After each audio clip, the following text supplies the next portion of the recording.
Welcome to TradeHappy, a community of traders learning how to be profitable and happy.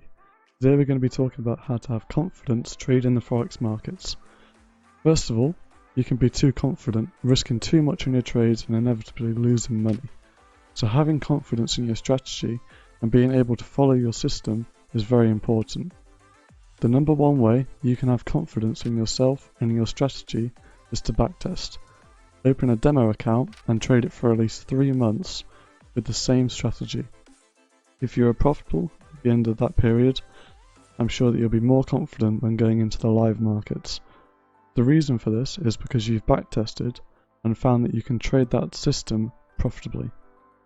When you have a good trade, a perfect entry for your strategy and a great exit, screenshot it and record it.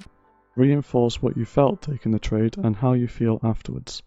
This will reinforce good trading habits and make sure your wins feel bigger. Having a trading community around you that can support you during good and bad trading times and having a support network around you is a great way to stay on track of your trading and give you confidence when you need it most. I know this has been a short video, but I hope you've liked it. Remember to hit the like button, hit the subscribe button. We do weekly videos, so remember to join the Discord community of traders where we post trading setups and resources, and I'll see you next week.